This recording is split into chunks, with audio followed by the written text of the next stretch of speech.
Pangatlo po mga kapatid, sa Islam na kondisyon na magiging tama ang pangarap natin ay kailangan kasabay ng ating pangarap ang tawakkul ala Allah.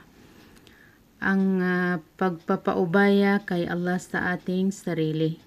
Ang pag-asa o di kaya pananalig kay Allah. Pananalig ng puso natin kay Allah subhanahu wa ta'ala na mamadaliin niya sa atin ang ating mga pagsamba. Mamadaliin niya sa atin. Ibig sabihin, iisipin po natin ng 100% na mamadaliin ng Allah ang mga iniisip natin, gagawin natin para sa Kanya. Iaasa natin sa Kanya na maa-accomplish natin yan. Iaasa natin sa Kanya na mamadaliin niya sa atin at manalig tayo sa Kanya, mamadaliin niya sa atin at gagantimpalaan niya tayo doon. So, yun ang gagawin ng ating mga puso na aasa tayo sa tulong ng Allah na masaksis natin ang anumang iniisip nating pagsamba sa Kanya at gagantimpalaan niya tayo doon. Sinabi ng Allah, وَمَا تَوْفِيقِ إِلَّا بِاللَّهِ عَلَيْهِ تَوَكَّلْتُ وَإِلَيْهِ أُنِيبُ. Kwento niya ito sa katangian ng mga propeta na ito ang kanilang ito ang napapaloob sa kanilang mga puso. Siyempre, ang mga sugo at mga propeta, mga kapatid, ay napakalaki ang tungkulin nila. Biruin mo na isinugo sila ng Allah sa sinuguan sa kanila na mag-isa lang sila. Tulad ni Propeta Muhammad, peace be upon him, na noong isinugo siya ng Allah ay mag-isa lang siya. So, di ba mahirap?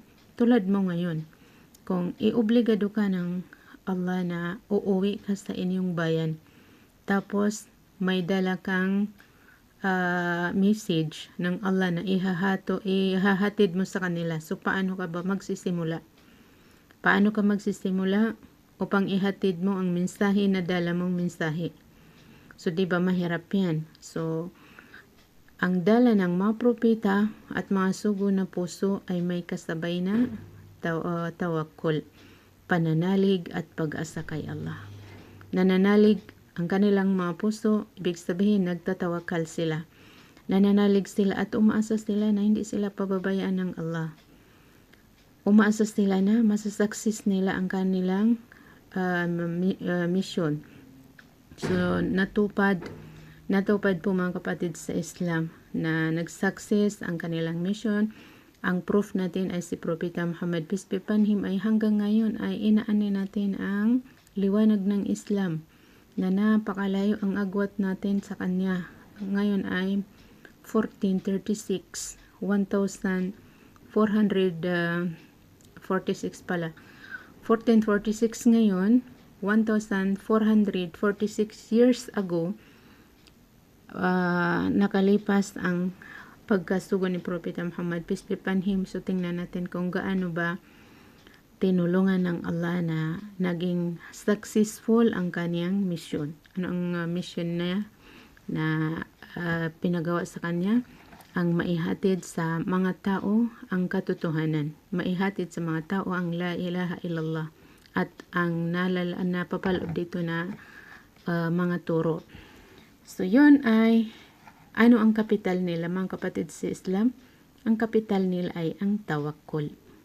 Nanalig sila kay Allah at umasa sila na hindi sila pababayaan ng Allah. Gagawing madali ng Allah sa kanila at gagantimpalaan niya sila. Binigyan sila ng Allah ng mga supporter. Ang lahat ng nagsusuporta, ayun ay galing yan kay Allah na nagpili siya ng mga supporter ng mga sugo.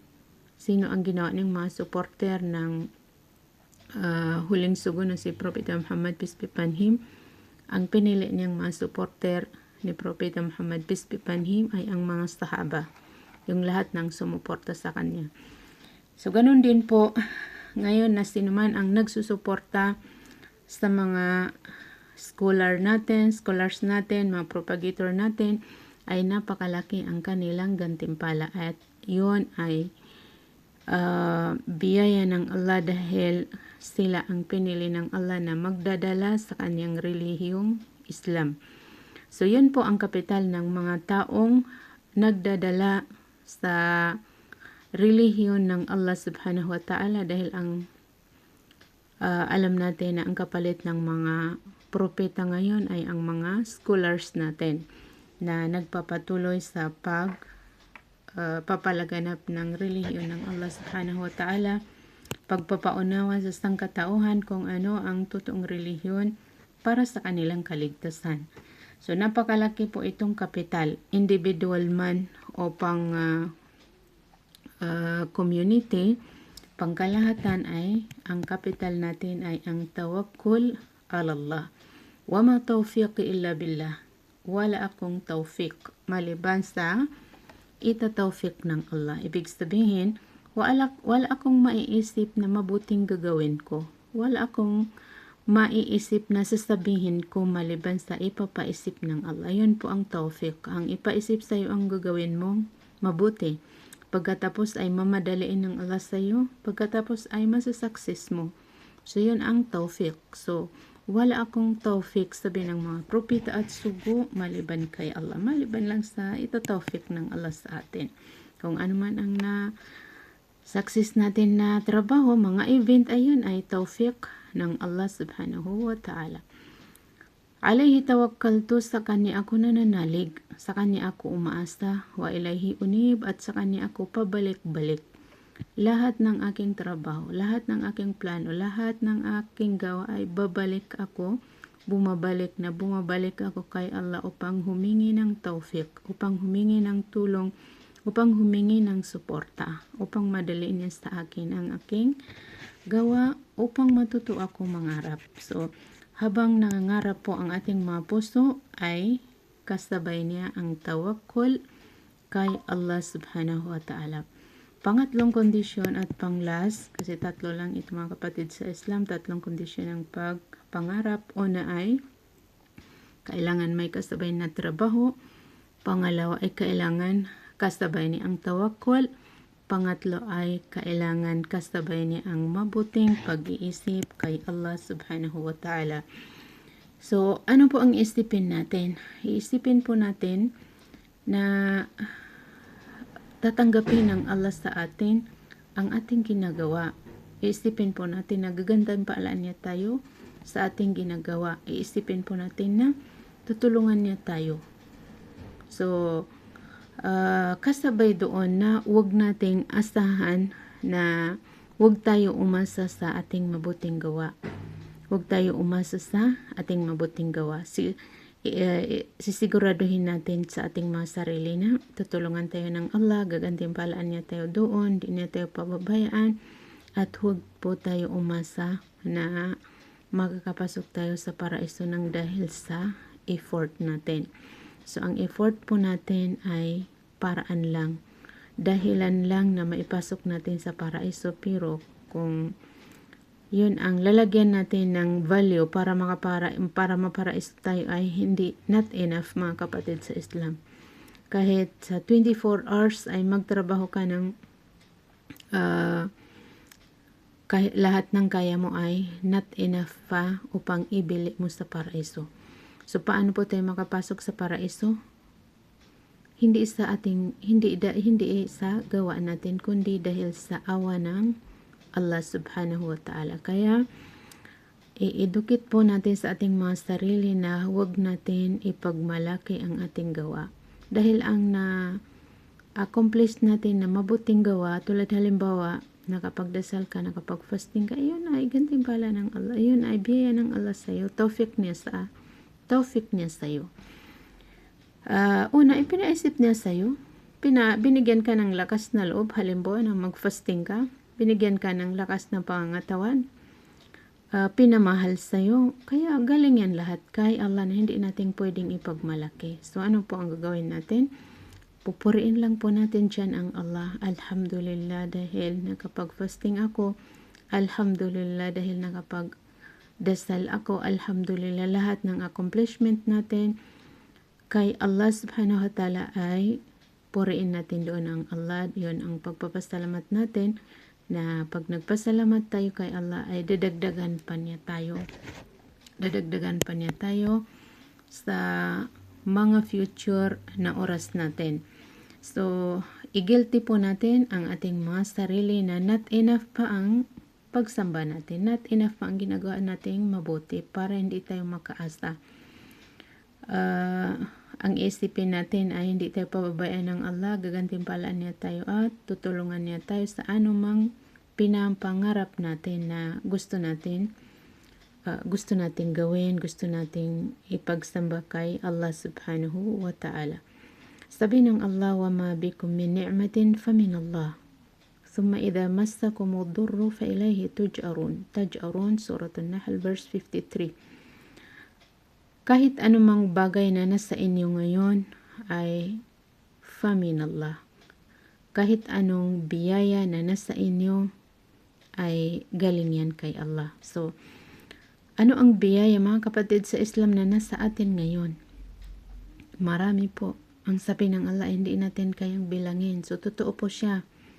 Totoo po ang Allah na hindi natin kayang bilangin ang mga biyayang tinatamasa natin dito sa daigdig.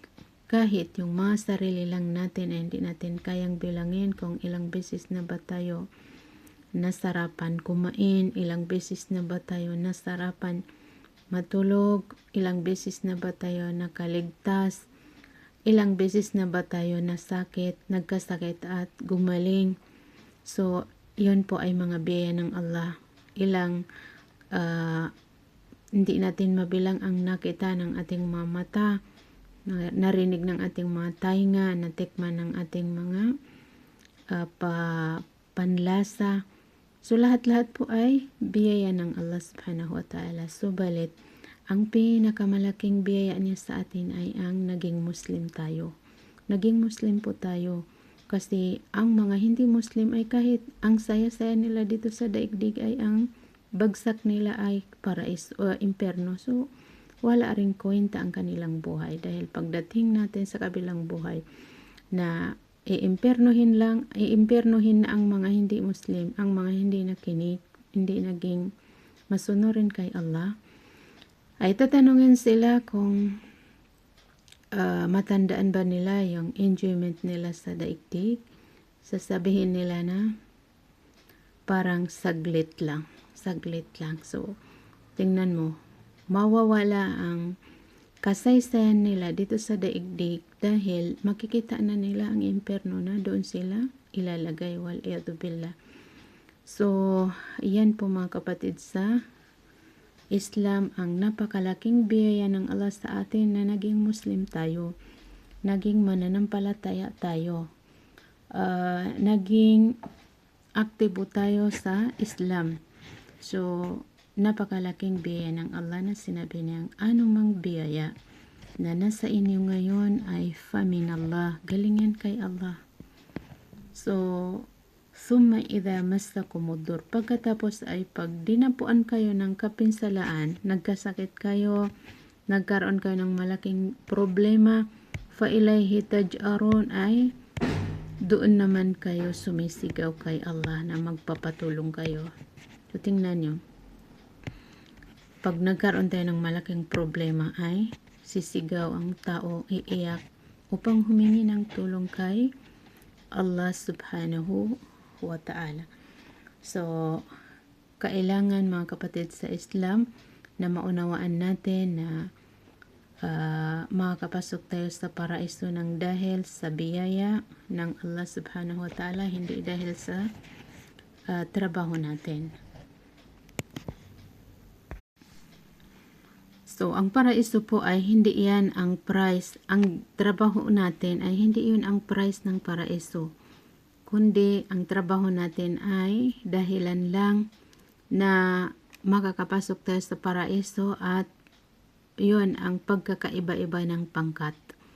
Kung sino man ang malaki ang kaniyang marami at malaki ang kaniyang mabuting gawa ay mataas ang kaniyang pangkat. Subalit, ang pagpasok natin sa paraiso ay dahil sa awa ng Allah, dahil sa biyaya ng Allah subhanahu wa ta'ala. Sinabi ng Allah sa Suratul Kahf, verse 107-108, Innal ladhina amanu wa 'amilus salihat kanat lahum jannatul firdausi nuzula khalidina fiha la yabghuna anha hiwala. Sa katotohanan ay silang mga nanampalataya nanampalataya, naniwala kay Allah. At sa kaniyang sugo, wa amilus salihat, at ginawa nila ang mga mabubuti, ay kanat lahum jannatul firdausi nuzula. Ang ipagkakaloob sa kanila ang mga paraisong firdaus. Ang firdaus na ito, mga kapatid, sa Islam ang pinakamataas na antas sa paraiso. Siya ang sa gitna at siya ang pinakamataas. So ito ang kanilang magiging tirahan. Masya Allah. Khalidina fiha, forever sila doon. Mananatili sila doon. Di nila kinatatakutan na may oras na alis sila doon. Hindi tulad ng oras natin sa daigdig na kahit na nakuha natin ang lahat ng pangarap natin dito kasi nagkaroon tayo ng trabaho, nagkaroon tayo ng bahay, nagkaroon tayo ng pamilya, nagkaroon tayo ng kayamanan, ay alam natin na everyday ay nababawasan ang oras natin dito at everyday ay nailalayo natin ang ating mga sarili sa mansyon natin kasi lumalapit na tayo sa libingan natin. So sa kabilang buhay po ay wala. Ilang beses binanggit ng Allah sa Quran na sinuman ang maparaiso ay walang pangamba na makakaalis siya kasi permanent siya doon. La yabghuna anha hiwala. Wala silang pangarap na aalis doon. Ayaw nila umalis. Kasi lahat ng nasisihan ka sa kanya ay ayaw mong umalis sa kanya. Satisfied sila sa anumang iginantimpala ng Allah sa kanila. Satisfied sila sa laman ng paraiso na in-enjoy nila. Dalangin po natin kay Allah subhanahu wa ta'ala na maging kabilang tayo sa mga taong pinaghandaan ng Allah sa paraiso, na ang tulay natin doon ay ang iman, ang pananampalataya kay Allah at ang amalun salih, gumawa ng mga mabubuti. Sinabi pa ni Propeta Muhammad, peace be upon him, la yadkhulu ahadan minkumul jannata amalahu. Hindi ipapasok ang isa sa inyo sa paraiso ng dahil sa kanyang trabaho. Qalu wala anta ya Rasulullah. Sinabi ng mga sahaba, kahit po ikaw o sugo ng Allah ay hindi ka ipapasok sa paraiso ng dahil sa mga mabuting gawa mo. Sabi niya, wala ana, kahit ako. Illa ayatagammadani Allahu bifadlim minhu wa rahmah, maliban lang kung illa ayatagammadani Allahu bifadlim min, maliban lang kung tatakpan niya ako sa aking mga pagkukulang ng dahil sa kanyang kabaitan at dahil sa kanyang awa. Ibig sabihin, papasok po tayo sa paraiso kung ikakaawa tayo ng Allah, tatakpan niya sa atin, kakalimutan niya sa atin ang mga pagkukulang natin, mga kamalian natin, tapos ikakaawa niya tayo na ipapasok niya tayo sa paraiso. So kahit lahat ng oras natin ay gamitin natin magtrabaho ng mabuti, ay hindi pa rin yun ang price ng paraiso, kundi dahil sa awa ng Allah sa atin, pati si Propeta Muhammad sallallahu alaihi wasallam ay makakapasok tayo sa paraiso. So ulitin po natin mga kapatid sa Islam na ang trabaho natin ay hindi iyon ang price ng paraiso, dahil not enough ang anumang gawa nating mabuti. Subalit nang dahil sa awa ng Allah ay mapaparaiso tayo dahil sa ginagawa nating kabutihan. So balik tayo sa kondisyon ng pangarap na pangangarapin natin, na ibibigay ng Allah sa atin ang gusto natin sa pamamagitan ng isasabay natin sa ating pangarap ang pagsisikap. Pangalawa ay magtatawakal tayo habang nangangarap tayo. Ibig sabihin mananalig tayo at aasa tayo kay Allah. Pangatlo ay iisipan natin ng mabuti ang Allah subhanahu wa ta'ala. Ang iisipin natin sa Kanya ay mabuti. Huwag nating isipin ang masama para sa Kanya. Ibig sabihin ng pag-isip ng mabuti sa Kanya ay iisipin natin na tutulungan niya tayo at gagantimpalaan niya tayo, hindi niya tayo pababayaan. Tatanggapin niya sa atin ang anumang gawa natin. Ipapasok niya tayo sa paraiso ng dahil sa gawa natin. Huwag po nating pag-isipan ng bad o di kaya negative na isipin mo na napapagod lang ako. Baka hindi rin ito tatanggapin, baka hindi rin ako maparaiso. Yun ang mga bad thinking kay Allah subhanahu wa ta'ala na hindi pwede isipin sa Kanya. Ang isipin natin ay ang positive para sa Kanya dahil ang sinabi niya ay depende sa iniisip ng aking alipin sa akin. Depende sa iniisip ng aking alipin sa akin. Kung mabuti ay mabuti, kung masama ay masama. So, ang gagawin natin ay, ang isipin natin ay ang positive. So, paano mo positive? Sasabayan natin ng trabaho, mananalig tayo sa Kanya na ang ibibigay niya sa atin ay ang mabuti. Susuportahan niya tayo, hindi niya tayo pababayaan. So, dito lang po tayo hanggang mga kapatid sa Islam. Dalangin ko kay Allah na lagi kayo na po loob sa kaligtasan dito sa daigdig at sa kabilang buhay at gantimpalaan niya kayo sa mga oras na ginugugol niya sa pakikinig. Ang pinapakinggan niyo ay ang mga salita ng Allah at salita ng Kanyang sugo na dumadaan lang sa akin. Gantimpalaan nawa kayo ng Allah. Maraming salamat sa inyong lahat. Subhanakallahumma bihamdik. Asyhadu an la ilaha illa anta astaghfiruka wa atubu ilaik.